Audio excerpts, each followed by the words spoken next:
Sir, ഗാസയിലെ പ്രശ്ന പരിഹാരത്തിന് എന്ന് പറയുന്നത് ബന്ദികളെ ഉടൻ മോചിപ്പിക്കുക, പ്രശ്നം പരിഹരിക്കുക, അതോടുകൂടി യുദ്ധം അവസാനിക്കും എന്നാണ് പലരും വിലയിരുത്തുന്നത്. ബന്ദികളെ മോചിപ്പിച്ചത് കൊണ്ട് മാത്രം ഗാസയിൽ എല്ലാ പ്രശ്നങ്ങളും അവസാനിക്കും എന്ന് കരുതാൻ സാധിക്കുമോ? അല്ലെങ്കിൽ ഇത്തരത്തിൽ വരുന്ന വാർത്തകളിൽ എന്തെങ്കിലും യാഥാർത്ഥ്യമുണ്ടോ? അതില് ഇപ്പോൾ നമ്മൾ ഇന്ന് വാർത്തയിലെ പ്രധാന കാര്യം എന്ന് പറയുന്നത് 6 മാധ്യമപ്രവർത്തകർ ഇവിടെ കൊല്ലപ്പെട്ടു എന്നുള്ളതാണ്. ഗാസയിലെ നാസർ ഹോസ്പിറ്റല് ഇസ്രയേൽ ഡ്രോൺ ഉപയോഗിച്ചിട്ട് തകർത്തു. അതിൽ അൽ ജസീറയുടെയും പിന്നെ ഒരു അമേരിക്കൻ AP-യുടെ ഒരു മാധ്യമപ്രവർത്തകയും കൊല്ലപ്പെട്ടു. അത് രണ്ടുപേരുടെ പേരാണ് പ്രധാനമായിട്ട് പറഞ്ഞിട്ടുള്ളത്. അപ്പോൾ ഈ വിഷയം എന്ന് പറയുന്നത് ഇതേതാണ്ട് 75 കൊല്ലമായിട്ട് തർക്കത്തിലുള്ള ഒരു വിഷയമാണ്. മാധ്യമപ്രവർത്തകര് എന്തിനാണ് ഗാസയിൽ പോയി റിപ്പോർട്ട് ചെയ്യാൻ പോയതെന്നുള്ളതാണ് എൻ്റെ ഒരു ചോദ്യം. അടിയിരിക്കുന്നിടത്ത് ചെകിടുകൊണ്ട് വെച്ച് എടുത്തു കഴിഞ്ഞാൽ അത് കിട്ടും. അതുപോലെ തന്നെ അടുത്ത പ്രശ്നം എന്ന് പറയുന്നത് മാധ്യമപ്രവർത്തകര് പോയി കൊല്ലപ്പെട്ടതിൽ ആരെങ്കിലും സഹതപിക്കുമോ എന്ന സംശയമാണ്. കാരണം ഈ പറയുന്ന വിഷയം 2023 ഒക്ടോബർ 7-ാം തീയതി ഹമാസ് ഇസ്രയേലിനെ ആക്രമിച്ചിട്ട് ഉണ്ടാക്കിയ ഒരു പ്രശ്നത്തിന്റെ തുടർച്ചയാണ് 2 വർഷമായിട്ടിപ്പം ലോകത്ത് നടന്നുകൊണ്ടിരിക്കുന്നത്. അപ്പോൾ ഈ പറയുന്ന വിഷയത്തിൽ വളരെ ശക്തമായ തിരിച്ചടിയാണ് ഇസ്രയേലിന്റെ ഭാഗത്തു നിന്നുണ്ടായിട്ടുള്ളത്. അവര് തകർക്കാവുന്ന എല്ലാം, അതായത് ആന കരിമ്പ് കാട്ടിക്കയറിയതുപോലെ തന്നെ ചെയ്യുകയാണ്. അപ്പം ഈ പറയുന്ന സ്ഥലത്തിന്, അതായത് ഗാസയുടെ ഒരു പശ്ചാത്തലത്തിൽ യുണൈറ്റഡ് നേഷൻസിന്റെ ഒരു ഒബ്സർവേഷൻ ഒന്നും അവിടെ ഇല്ല. ആ സ്ഥലത്തേക്കാണ് ഈ മാധ്യമപ്രവർത്തകര് ചെന്ന് ചാടിയത്. അവരെന്ത് റിപ്പോർട്ട് ചെയ്യാനാണ് അവിടെ പോയി എന്നുള്ളത് എനിക്ക് വ്യക്തമല്ല. കാരണം എന്ന് പറഞ്ഞു കഴിഞ്ഞാൽ അവിടെ സംഭവിക്കാവുന്ന കാര്യങ്ങൾ നമ്മൾ കഴിഞ്ഞ 2 വർഷമായിട്ട് കണ്ടുകൊണ്ടിരിക്കുന്നതാണ്. അവരുടെ ഈ പറയുന്ന പ്രശ്ന സങ്കീർണമായൊരു സ്ഥലത്ത്, യുണൈറ്റഡ് നേഷൻസിന്റെ നിരീക്ഷണമില്ലാത്തൊരു സ്ഥലത്ത് അവിടെ പോയിട്ട് ഈ പറയുന്ന റിപ്പോർട്ടിംഗ്, അതിന്റെ ആവശ്യകത യഥാർത്ഥത്തിൽ അത് മനസ്സിലാകുന്നില്ല. അല്ലാതെ തന്നെ നമുക്ക് അത് ഊഹിക്കാവുന്നതാണ്. ഇക്കാര്യത്തിലൊക്കെ നമ്മൾ ഇന്ത്യൻ മാധ്യമപ്രവർത്തകരെ, പ്രത്യേകിച്ച് മലയാള മാധ്യമപ്രവർത്തകരെയൊക്കെ നോക്കി പഠിക്കണം. അവര് ഡൽഹിയിൽ ഇരുന്നുകൊണ്ട് ഗാസ റിപ്പോർട്ട് ചെയ്യും. പണ്ട് 1980-ൽ ഇറാൻ ഇറാഖ് യുദ്ധം നടന്നു കഴിഞ്ഞപ്പോൾ കേരളത്തിലെ ഒരു പ്രമുഖ മാധ്യമത്തിന്റെ ലേഖകൻ യമുന നദിക്കരയിൽ ഇരുന്നിട്ട് വെസ്റ്റ് ബാങ്കിനെ പറ്റി റിപ്പോർട്ട് അയച്ച കക്ഷികൾ വരെയുണ്ട്. അതാണ് ബുദ്ധി. കാരണം ഇതിലെ കാതലായ വിഷയം എന്ന് പറയുന്നത്, എല്ലാ രാഷ്ട്രങ്ങളും ഇസ്രയേലിനെ അപലപിക്കുന്നതല്ലാതെ ഏതെങ്കിലും ഒരു രാഷ്ട്രം ബന്ദികളെ തിരിച്ചു കൊടുത്ത് യുദ്ധം അവസാനിപ്പിക്കാൻ ആവശ്യപ്പെട്ടിട്ടില്ല ഇന്നുവരെ. യുണൈറ്റഡ് നേഷൻസും അത് ആവശ്യപ്പെട്ടിട്ടില്ല. ബന്ദികളെ കൈവശം വെച്ചിരിക്കുന്നത് ഒരു ഉഭയകക്ഷി തർക്കത്തിൻ്റെ അകത്തെ ഒരു വലിയ പ്രധാനപ്പെട്ട പ്രശ്നമാണ്.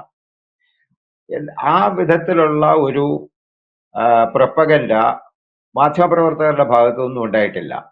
അതായത് ഈ എല്ലാവരും അവിടുത്തെ ദാരിദ്ര്യം, ദുരിതം, കുട്ടികൾക്ക് സ്ത്രീകൾക്ക് നേരെയുള്ള അതിക്രമമൊക്കെയാണ് പറയുന്നത്.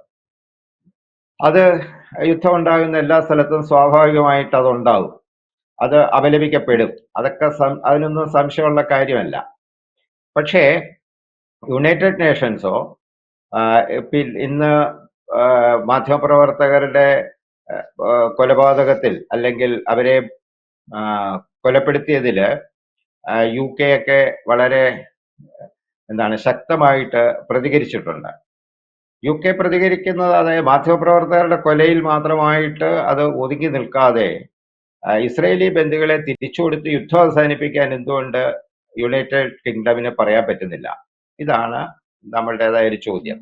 അപ്പൊ ഇതിന്റെ അകത്ത് നമുക്ക് നിരീക്ഷിക്കാവുന്ന ഒരു കാര്യം എന്ന് പറയുന്നത് ഒരു ലോകമഹായുദ്ധം എന്ന് പറയുന്നത് ഇനിയുള്ള കാലത്ത് സംഭവ്യമല്ല. ആർക്കും താല്പര്യമില്ല. എന്തെങ്കിലും അണുവായുധമോ അതുപോലെ എന്തെങ്കിലും കടുത്ത ആയുധ പ്രയോഗം നടത്തി കഴിഞ്ഞാൽ ലോകമെമ്പാടും ഒരു തകർച്ചയിലേക്ക് വീഴും. ആ തകർച്ച ഏറ്റെടുക്കാനായിട്ട് ലോകത്തിലെ ഒരു രാഷ്ട്രങ്ങളും തയ്യാറല്ല.